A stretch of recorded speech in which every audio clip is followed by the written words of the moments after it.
My name's Christopher Eyre. I am the Acting Commissioner of the Royal Turks and Caicos Islands Police Force. So last Monday, the Premier considered the situation and the deterioration in Haiti and decided that the consequences of that were creating a national emergency for the Turks and Caicos Islands. And he directed that all public agencies work together to provide a coordinated and effective response to the threat that might pose to the communities of TCI. And the process we have for dealing with that is called a strategic coordination group. And he generously asked if I would chair that group and bring that group together. I can say that since then and tirelessly, every agency has worked to make sure that we are effectively dealing with the threat that it might present to our communities and making sure that we deal with all of the consequences in a joined up way. Today I managed to chair the fifth of those meetings of the Strategic Coordination Group, which brought together the TCI Regiment, the Immigration and Border Service, the Attorney General's Department, the National Security Secretariat, the Ministry for Health, the Communications Directorate, a number of different elements of the Royal Turks and Caicos Islands Police Force, the Premier's Office, the Governor's Office, the DECR and Fisheries, to make sure that we are all working hand in glove and in a joined up way. The way that we do that is that we commence the meeting by doing an intelligence assessment of the current threat and risks in Haiti, what we're seeing taking place on Haiti, and then assessing what the implications are for us in the TCIs. In order to do that, we have a number of different routes into gathering information from partner agencies and other countries, including speaking directly to partners in Haiti to understand the deterioration of the situation there. And people will have seen in the media over the last 24 hours the resignation of the Premier and the consequences that's having in further destabilising an already difficult situation. So we deal with the assessment of the intelligence from Haiti, and then we look at the intelligence of the implications of that for what may be happening within the TCIs.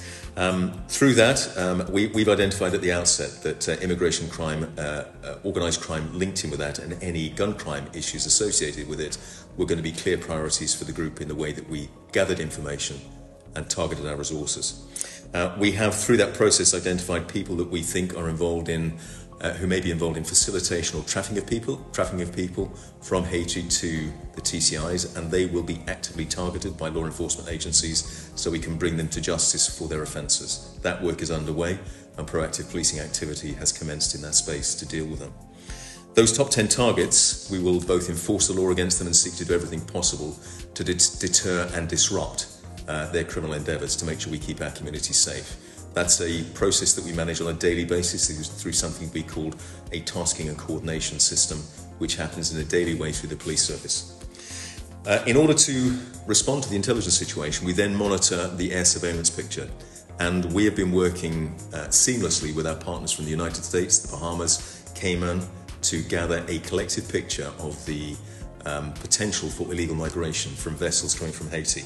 That work is ongoing. Sensitive information is shared between the agencies on at times a minute-by-minute basis, but certainly constantly throughout a 24-hour period. So we understand the potential of illegal migration taking place. Because of the threats that we're facing, the police forces deployed our marine unit out at sea. So our vessels are pre-deployed at sea with officers working constantly at sea. And they work hand in glove with the fisheries and the agencies from the Bahamas, the United States and Cayman to make sure that we are coordinating our efforts to intercept and deal with the vessels before they come to our shore. We've had successful interceptions at sea on multiple occasions this week. We've had 2 vessels intercepted with a total of 171 people detained as a result of that and brought ashore, and the Royal Bahamas Defence Force intercepted another vessel and brought 65 detainees ashore as well. So very good work is being done by the marine units, and I've got to say the dedication and commitment for all of the personnel involved, both in dealing with the interception but also through the fisheries department providing security for our marinas is exemplary, and they are working hard to make sure that all assets are safe and we deal with potential illegal migration. So our coastal patrolling is relentless and guided by the intelligence picture that we get around the potential threat. Where we then on land, we have ground-based elements of the Turks and Caicos Regiment, the police and immigration teams, who are patrolling and are directed patrolling along the coastline, both to deter people facilitating migration, but also to detect those who may have slipped through the maritime net, which unfortunately is a reality, but we work hard to limit that in every way we possibly can. So when we then have the detentions taking place, the Immigration Service have got detention facilities set up, and then we screen any persons who are detained to identify those who may be at risk. And that has led us to be able to identify people who we believe are criminals from Haiti, and we have arrested them under the anti-gang legislation that we have on suspicion of being involved in organised crime to mitigate any risks that they present. That screening process and the intelligent assessment of threat is just one of the elements we use to make sure we are mitigating our risks on Ireland in relation to it.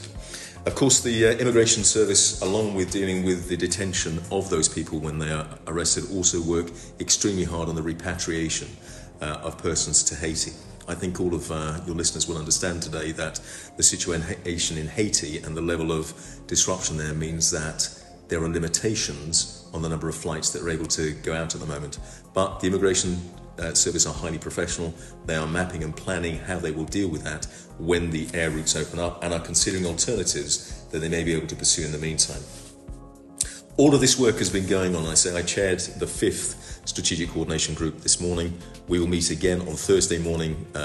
In the meantime, if anything develops, we will meet in interim, but we're planning to meet again on Thursday morning to discuss our progress and next steps. In the meantime, over the last, really since last Monday, the Governor and the Premier have been working very hard with international partners about assistance in this space. And I know over the weekend, the Governor and the Premier were having extensive conversations about additional assistance they might like to draw internationally. I'm aware that we are likely to be having experts from the UK arriving in the next few days to do assessments of what additional assistance may be provided, and we of course stand by ready to support their work when they arrive to make sure that we work hand in glove with them on maintaining our commitment to keep our communities safe and making sure that we show the public here the commitment that we work together in a united way for their safety.